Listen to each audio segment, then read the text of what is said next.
So I took a break from conversions late one night, and my eyes beheld an eerie sight. A challenge among creators began to rise, and suddenly, to my surprise, they did the bash, the monster bash, and it was a YouTube smash, and it caught on in a flash. So yeah, now I'm gonna do the monster bash. 2. I decided to go with 7 cards like pretty much everyone else did, and my first draw was a potted plant, which is cool. I end up basing the whole kind of character concept around this card. The second card, now we're speaking my language, a really gnarly monster head. A tail with spikes, I can work with that. Another head, this one is an angry tree ant, which was kind of the way I was going to adapt the second card anyway, so this will probably work out. A skull, which I might ignore later. A big forked tongue, easy for me to say.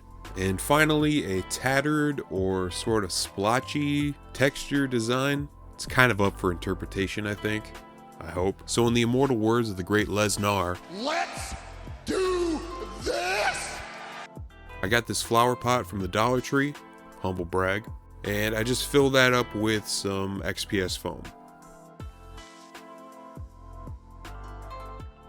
Hopefully the weight of the flower pot is enough to support the weight of the monster. Otherwise I'll have to fill it with sand or rocks or something.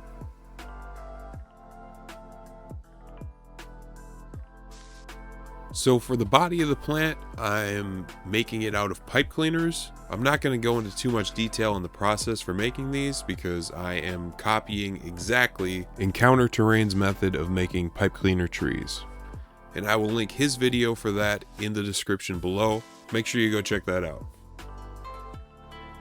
This method is way easier and faster than the floral wire technique. And you're less likely to stab your fingers, which is always a plus.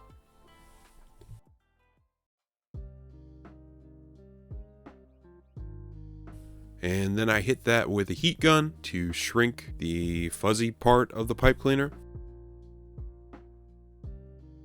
You can see I added the tail for, I think it was the third card.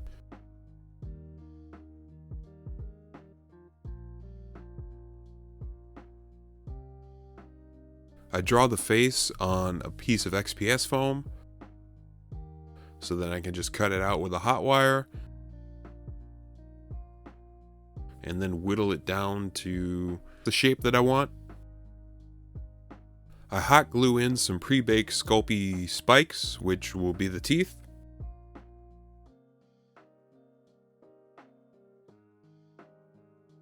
I want the face to be a bit more durable, so with some epoxy sculpt, I coat all the XPS pieces, which I will later sculpt some tree bark texture into.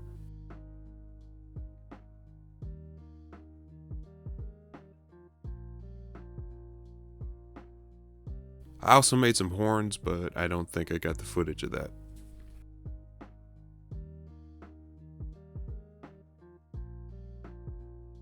And while I wait for that to cure for a couple hours, I paint the entire pipe cleaner body a dark brown.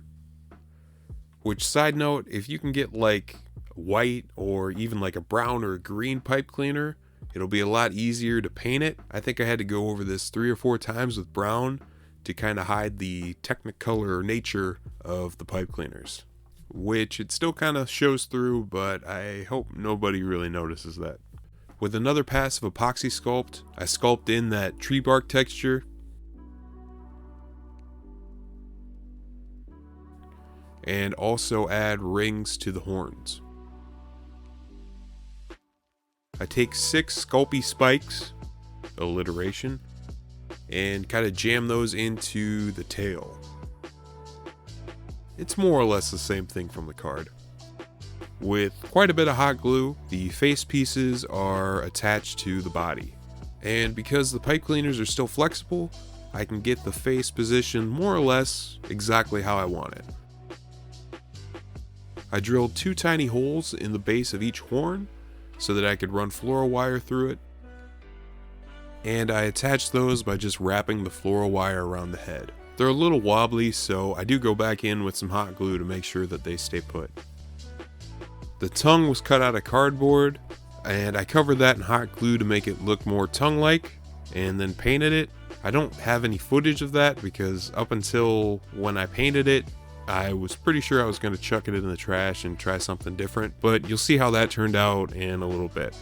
This evil houseplant needs leaves, so I painted some craft paper green and then cut out some leaf shapes and then painted the veins on it with a lighter greenish yellow.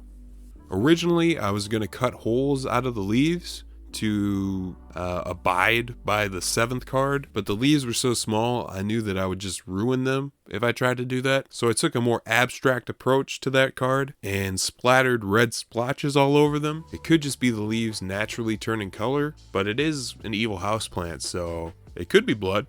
I don't know. The paint job was pretty simple, just a dry brush over everything,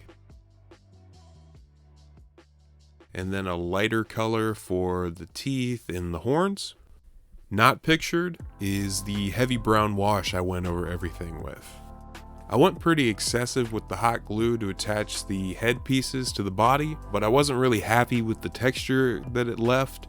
I tried to make it like a green plant texture, so I mixed up some green paint and wood glue and added in some bits of twine, and with that I pasted over the hot glue. You can't really see it on the monster unless you're really looking for it, but for my own obsessive compulsiveness, I felt I needed to cover up that bald spot.